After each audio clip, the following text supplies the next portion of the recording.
भोई समाजाचा पोलीस अधीक्षक कार्यालयावर मोर्चा, दुकानावरील हल्ले थांबविण्याची मागणी। धुळे शहरातील भोई समाजाने आज एकत्र येत पोलीस अधीक्षक कार्यालयावर मोर्चा काढला। शिष्टमंडळाने पोलीस अधीक्षक प्रवीण कुमार पाटील यांची भेट घेत व्यथा मांडली। अनुसूचित जाती जमातीच्या समाजाबद्दल केलेले वक्तव्य अत्यंत चुकीचे आणि निंदनीय असून त्याचा समाज कधीही समर्थन करणार नाही। या प्रकरणी गुन्हा दाखल असून आरोपींनाही अटक झाली असून परंतु तरी देखील गेल्या 4 ते 5 दिवसांपासून भोई समाजाला त्यांची दुकाने लावू दिली जात नाही। भोई समाज बांधवांना शिवीगाळ करणे, धमकावणे आणि त्यांची दुकाने बंद करून नुकसान करण्याचा प्रकार सुरू आहे। शिवीगाळ करत त्यांचे व्हिडिओ सोशल मीडियावर व्हायरल केले जात असून त्यामुळे एकदा मोठा अनर्थ घडण्याची शक्यता आहे। या प्रकारामुळे भोई समाज तणावाखाली वावरत असून परंतु हे प्रकरण वैयक्तिक फोन संभाषणाचे असून त्यामुळे संपूर्ण समाजाला वेठीस धरणे चुकीचे आहे।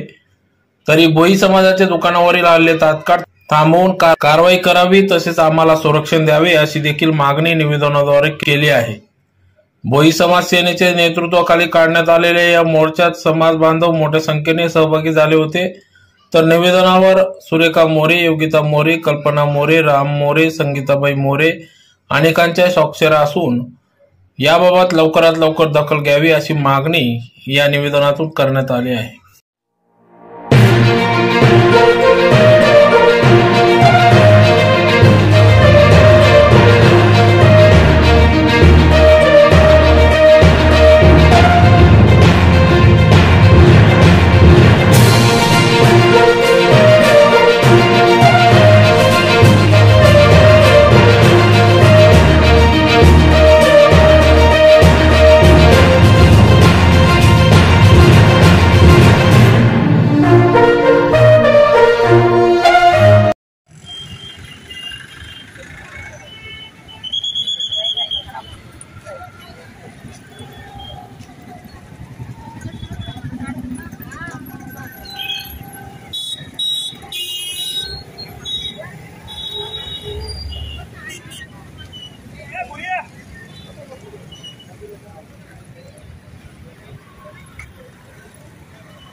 समाज भी पाहत होता, कोणी त्यांनी काय लोकांना आम्ही समजू भेटेलच, त्यांना एवढं कोणी पाहायला सुद्धा जात नाही।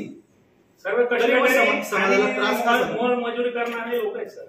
भाजीपाला, मच्छी, चणे फुटाणे आम्हाला त्रास दिला बंद करतात। आमचं म्हणणे आम्ही त्या मॅटर मध्ये पडत नाही, कायदा त्यांना सजा देईल, परंतु विनाकारण समाजाला त्याच्यामध्ये ओढू नये। 2 समाजांचे पहिले पण चांगले संबंध आहे, ते चांगले जाऊ द्या, आमचंही म्हणणं आहे।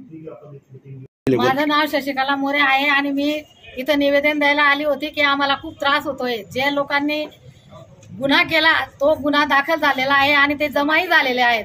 त्या कोर्ट त्यांना जी सजा देईल ती आम्हाला मान्य आहे।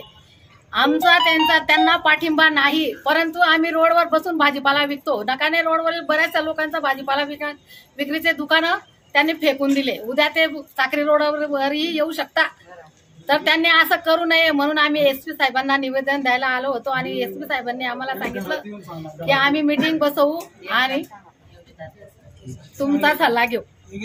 3 लेडीज होतो घरामध्ये, कोणीच नाही होतं। आमचे म्हातारे बाबांना बी ढकलून दिलं त्यांनी आणि आम्हाला हात धरून बाहेर काढत होते, घाणघाण शिव्या देत होते आम्हाला आणि आमचे वस्तू कुठं कुठं फेकून दिले। 3 घरांचं सगळे काही वरती चढून गेले, त्यांनी सामान वगैरे खाली फेकून दिलं। गळ्यातली पोत बी नाही, काही नाही, बाजरी वगैरे धान्य वगैरे सगळं फेकून दिले। गाडी घेऊन गेले ते आमची वाली, गाडी पण नाही आहे। सगळ्यांचे दार ठोकत होते, गल्लीमध्ये पण तरवार घेऊन आमच्या घराजवळ रोज घाणघाण शिव्या देऊन जात आहे। सगळे येत आहे, रात्री 1-1, 1:30 वाजता येत आहे आणि शिव्या देऊन जात आहे। आम्ही घरदारा कुलूप लावून बाहेर कुठं पण फिरतोय। आम्ही आता दुसऱ्याकडे जातो आम्ही घर सोडून। आता तुमची मागणी काय? पाहिजे आमच्या घराजवळ कोणी यायला नको, आम्हाला बंदोबस्त पाहिजे। भाजी विकून पोट भरतात, त्यांनी त्रास देऊ नये आमचं हेच म्हणणं आहे। आणि बाकीचे लोक खूप गरीब आहेत, हातावर आणून पानावर जेवतात, त्यांना तुम्ही पोटभर जेवू द्या. मी हात जोडून तुम्हाला विनंती करते, प्लीज आमची भाषा समजून घ्या. त्यांना शिक्षा होईल ती आम्हाला मान्य आहे. आम्हाला आमचा त्यांना कोणताही पाठिंबा नाही, हे आम्ही आवर्जून सांगतो तुम्हाला. आम्ही त्यांना पाठिंबा नाही. त्यांना कोर्ट जी शिक्षा देईल ती आम्हाला मान्य आहे, कारण त्यांनी तशी घोडचूक केलेली आहे आणि खूप मोठा गुन्हा केलेला आहे त्यांनी, तो आम्हाला मान्य आहे. परंतु तुम्ही सगळ्या समाजाला काही त्रास देऊ नका, हेच आमचं मनापासून सांगणं आहे. प्लीज माझे गरीब आणि माझे जय भीम बांधवांनो, प्लीज आमची मदत करा, आम्हाला त्रास देऊ नका.